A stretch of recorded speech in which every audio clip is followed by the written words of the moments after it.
Welcome to Access episode 50. God, we're old, but still hip. On the show this week, we're off to a Little Big Planet Developer Day in London, at Silverstone to see cars going really fast, and checking out the FIFA 13 demo in our PlayStation Store Roundup. First up though, we're opening DRS using Kers and avoiding Grosjean in our Game of the Week F1 2012.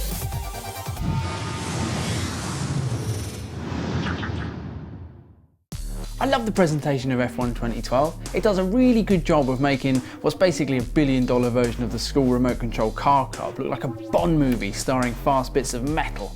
And that's the job of the game in general, to take a sport with rules so complicated that barely anyone can understand them and make it palatable for an audience of people like me, who thought for half a season that the curse system might be something to do with wizards. I curse you! Hamilton, I curse you! This curse system doesn't work. Balancing my stupidity with the depth and realism that are the real hook of F1 is easier said than done. F1 2012 tried with a new young driver tutorial system that teaches you all the basics about DRS and turning and feels a bit like being in car school.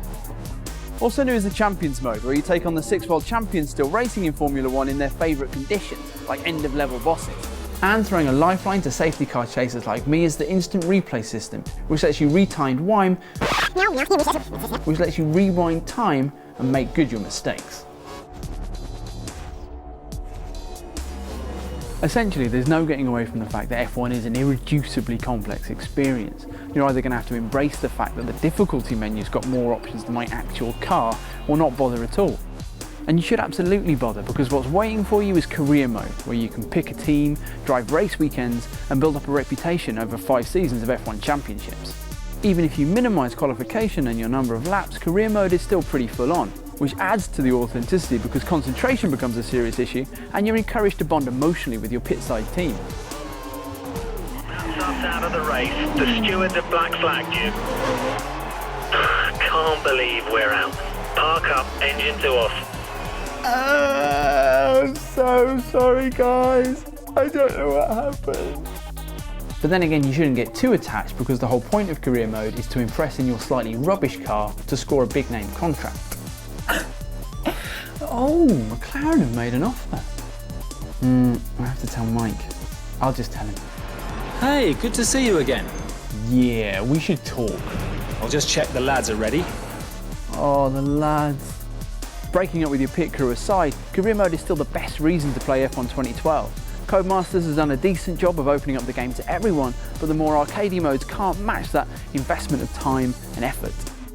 F1 2012 is out on the 21st of September, and I recommend it more than doing an amateur version of a podium celebration in the cold.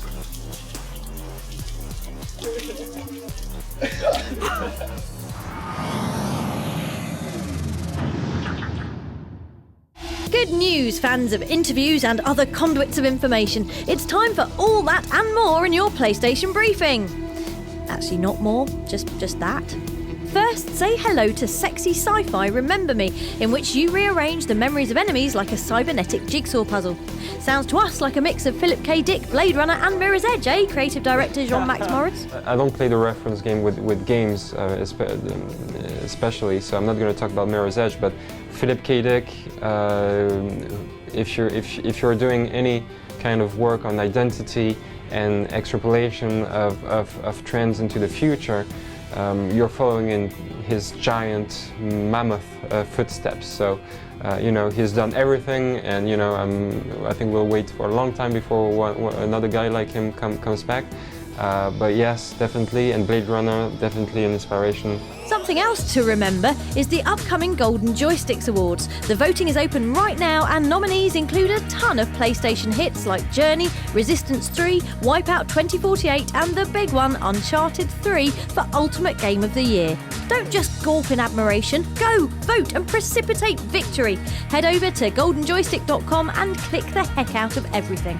And with the summer over and the gaming good times back in town, just a reminder that as well as F1 2012, this week sees the release of PES 2013 and the still amazing Borderlands 2. Look at this massive gun we found! Sit all the way down, friends. That's your briefing done for now. We'll be back next week.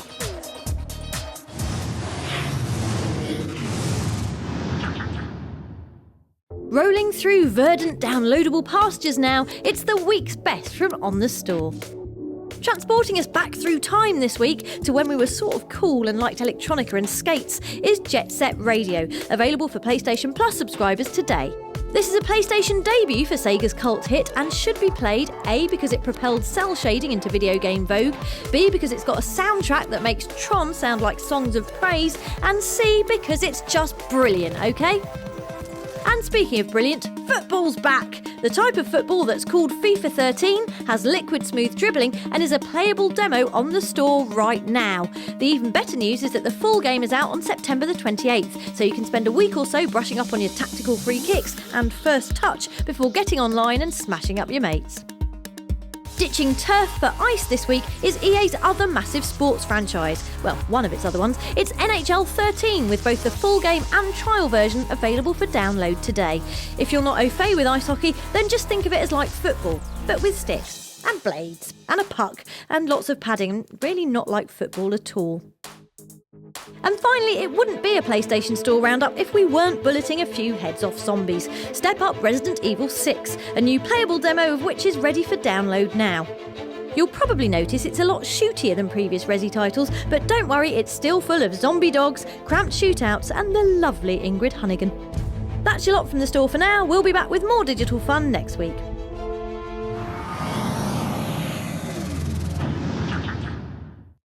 Silverstone is sort of becoming a second home for us at Access, what with all those GT Academy events, but this week we were there for the British GT Championship, where current Academy champ Jan Mardenborough was competing for pride, glory and possibly a bit of money. To top off Jan's excellent race, it was also his 21st birthday, with presents including this watch, this cake and flippin' Nora, a Nissan Juke. Watching events unfold was Access competition winner Darren Lee, who not only got prime seats for the race, but was then taken for a hot lap around the Silverstone circuit itself. Lucky boy.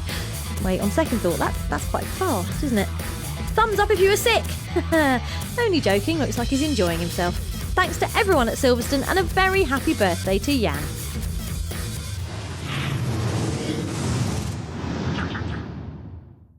There's a distinctly Little Big Planet flavour to Access all areas this week as we pop down to London for a day of fun and frolics with the chaps behind Little Big Planet PS Vita, Little Big Planet Karting and Little Big Planet Crossplay, and some interviews too. Crossplay. It's a mini adventure. It's a DLC pack. It's a kind of like a nice kind of like compact mini adventure, but it's also a toolbox. So beyond the mini adventure, you're going to have this kind of like never-ending stream of new cross-controller games to play. It's almost like giving the tools to the community and seeing what people actually want to do with two screens.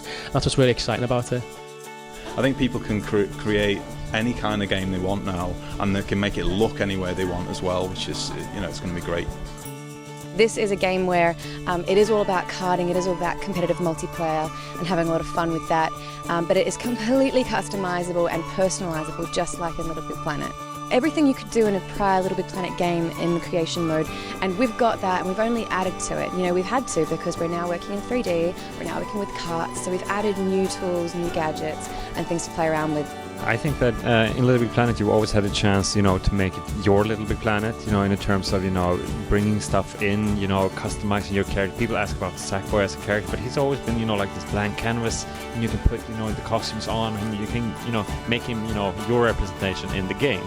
And so for me personally, I think that people's always, it's always been about being a part of something that has made people, come to Little Big Planet and stay. Everyone that sort of got into that Little Big Planet, that ethos, it's got such charm for starters, but that community, they've gone nuts with it. They've taken this. There's such a will and a drive to create, and to give all this to people for free. They're not asking anything for it other than tell me what you think on the level. It's a whole genre in itself almost now, the Little Big Planet franchise, and you get to make it your world. Thanks to everyone at XDev, Tarsia and United Front. We'll have more on Little Big Planet Karting and Crossplay very soon, whereas Little Big Planet PS Vita is out right now. Go get yourself some Sackboy.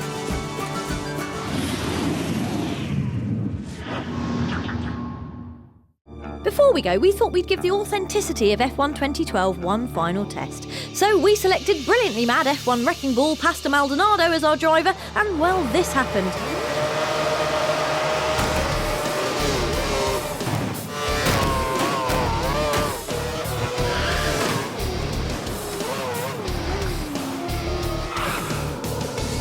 that all looked in order. Garage chaps, we may need a pit stop. We'll see you next week.